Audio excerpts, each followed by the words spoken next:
Teori relevans ini telah diperkenalkan oleh Sperber dan Wilson pada tahun 1986. Teori relevans ini merupakan teori pragmatik yang telah mengambil kira ilmu semantik dan juga mampu memberikan analisis yang berwibawa. Ia juga turut membincangkan soal komunikasi dan hubungannya dengan kognisi.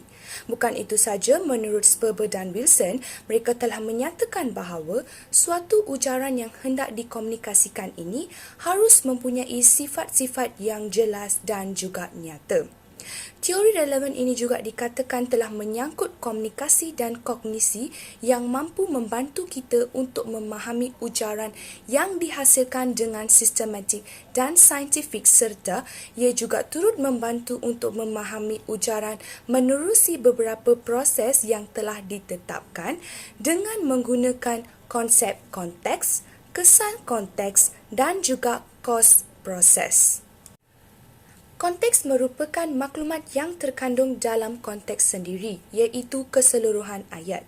Kesan konteks pula merujuk pada sejauh manakah maklumat yang diberikan memudahkan untuk kita memahami sesuatu ujaran. Manakala kos proses ini merupakan usaha memproses maklumat yang dilihat sama ada tinggi atau rendah untuk memahami atau setuju sesuatu ujaran dengan pemahaman diri sendiri. Tiga konsep atau gagasan ini kadangkala dibantu oleh sub-gagasan seperti pengayaan, pemikiran, rujukan dan penyataksaan maklumat bagi melicinkan penginterpretasian makna. Biodata dan Sperber lahir pada tahun 20 Jun 1942 ialah seorang ahli falsafah sosial dan kognitif Perancis. Karyanya yang paling berpengaruh ialah dalam bidang antropologi kognitif, pragmatik linguistik, psikologi penakbulan dan falsafah sains sosial.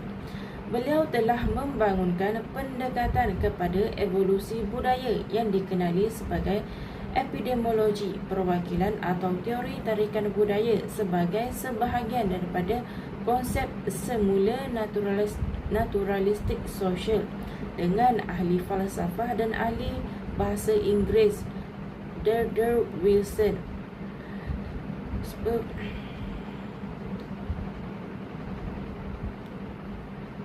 Karyanya yang paling berpengaruh boleh dikatakan dalam linguistik dan falsafah dengan ahli bahasa dan ahli falsafah British D.D. Wilson.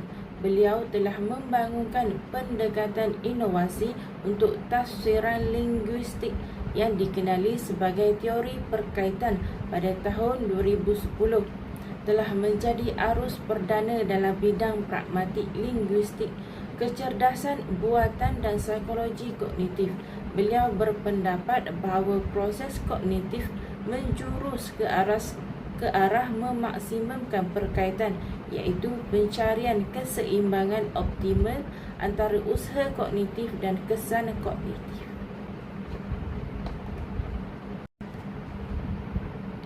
Biodata Wilson. Diane Susan Moy Wilson lahir pada tahun 1941 ialah seorang ahli bahasa dan saintis kognitif British. Beliau ialah Profesor Emeritus Linguistik di University College London dan Profesor Penyelidikan di Pusat Kajian Minda dan Dalam Alam di University Oslo. Karyanya yang paling berpengaruh ialah dalam pragmatik dan linguistik, khususnya dalam pembangunan teori relevan dengan ahli antropologi Perancis dan Sperber. Karya ini sangat berpengaruh dalam falsafah bahasa. Pengaruh penting ke atas Wilson ialah Noam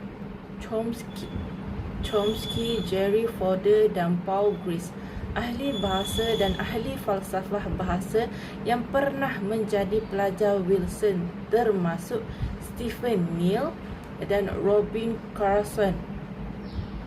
Wilson menamatkan sarjana muda falsafah di University Oxford semasa bekerja dengan ahli falsafah H.P. Grice. Beliau menamatkan PhD Doktor Falsafah di Massachusetts Institute of Technology dengan ahli bahasa Noam Chomsky sebagai penasihat disertasinya.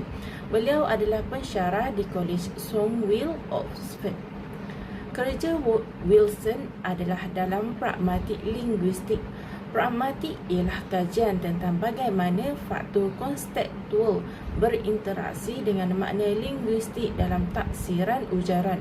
Bukunya pada tahun 1975 mengenai presupposition and non-truth conditional semantik menganjurkan pendekatan pragmatik terhadap perandaian. Dalam kerjasama lamanya dengan ahli antropologi Perancis dan Weber, dia telah menerbitkan banyak buku dan artikel selama 30 tahun. Buku mereka pada tahun 1986 yang bertajuk Relevant Communication and Cognition meletakkan asas bagi teori relevan yang mereka terus kembangkan dalam buku dan artikel seterusnya. Teori perkaitan adalah secara kasarnya ialah teori bahasa matlamat. Seorang jurubahasa adalah untuk mencari tafsiran makna penutur yang memenuhi anggapan perkaitan optimum. Sesuatu input adalah relevan kepada individu apabila ia menghubungkan dengan andaian kontekstual yang tersedia untuk menghasilkan kesan kognitif yang positif. Nama diberi Nur Yohanis Azrin binti Muhammad Aziz. Nombor matrik D20191089040. Tajuk artikel yang telah dipilih oleh kumpulan kami ialah Perwatakan dalam Novel Komsas di sebalik Dinara, Analisis Teori Relevan, yang mana artikel ini telah diterbitkan pada 30 April 2020. Penulis artikel ialah Sri Kandi Saemon dan Mary Fatimah Subed. Artikel yang dihasilkan bertujuan untuk menganalisis perwatakan dalam novel Di Sebalik Dinara karya Dayang Nur. Bagi menganalisis novel ini, pengkaji akan mengaplikasikan pendekatan teori relevan yang mementingkan konteks, kesan kognitif dan usaha memproses maklumat bagi membantu pembaca memahami citra atau perwatakan watak dalam novel tersebut. Perwatakan watak yang digarapkan dalam novel tersebut akan dianalisis secara eksplikator dan implikator. Seterusnya kita masuk bahagian huraian data bagi artikel yang bertajuk Perwatakan Novel Komsas di Sebalik Dinara, Analisis Teori Relevan. Teori relevan digunakan untuk mengkaji novel tersebut dan memperoleh 3 data. Data yang pertama dapat dilihat melalui dialog. Aku tak fahamlah dengan abang aku ni. Kenapa nak pasang retina scanner pula? Dahlah dia sambungkan intercom rumah ni dengan rumah dia. Farisha berasa cemas dengan tindakan abang sulungnya. Berdasarkan ayat di atas, analisis bermula dengan menjelaskan eksplikator iaitu lexical remarks. Lexical remarks bermaksud sesuatu yang bersifat perasaan. Rasa Farisha berasa cemas dengan tindakan abang sulungnya, dibantu dengan maklumat logik atau pengetahuan umum pembaca, boleh mencetuskan pelbagai andaian implikator. Kesimpulan implikator adalah Farisha tahu menjaga keselamatan diri tanpa kawalan ketat daripada abangnya. Berdasarkan data 1, dapat dilihat Farisha adalah seorang yang suka berdikari, yang mana ianya selaras dengan perkembangan daya fikir dan intelektualisme. Seterusnya, teori relevance juga digunakan untuk mengkaji data 2 yang berbunyi Azra itu abang kau, dia sayang akan kau. Tentulah dia buat semua ini demi keselamatan kau. Berdasarkan data 2, dapat ditafsirkan bahawa tindakan abang melalui tindakan leksikal tentu merujuk kepada tindakan pasti dan sudah tidak ragu-ragu akan dilakukan oleh seorang abang terhadap adiknya.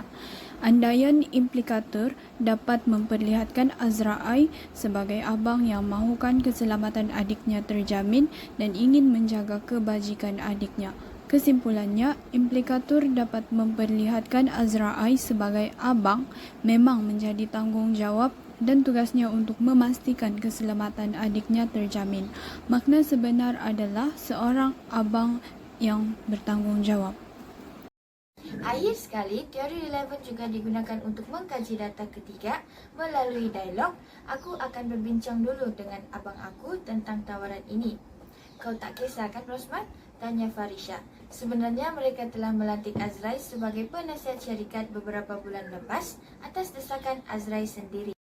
Berdasarkan data 3, dapat memperlihatkan leksikal berbincang bermaksud aktiviti bertukar-tukar pendapat antara satu dengan yang lain mengenai sesuatu perkara yang penting. Andaian implikator berbincang adalah berbincanglah dengan orang yang lebih berpengalaman sebelum membuat keputusan, berbincang untuk membuat pilihan. Kesimpulan implikator iaitu Farisha tidak terburu-buru menerima sebarang tawaran yang datang. Makna sebenar adalah Baiklah, seterusnya kita beralih kepada kesimpulan. Kesimpulan yang telah kumpulan kami lakukan ialah teori relevansi memangnya berkesan digunakan untuk pembelajaran Komsas di sekolah. Hal ini kerana berdasarkan artikel yang telah kami kaji, kumpulan kami mendapati bahawa pengkaji berjaya membuktikan keberkesanan teori relevansi dalam pembelajaran novel berdasarkan kajian yang telah beliau lakukan, iaitu kajian menganalisis teori relevansi dalam novel Di Sebalik Denara. Dan pengkaji mendapati bahawa pengaplikasian teori relevansi sangat berkesan untuk mendapatkan makna sebenar watak-pewatakan dalam novel melalui kajian beliau.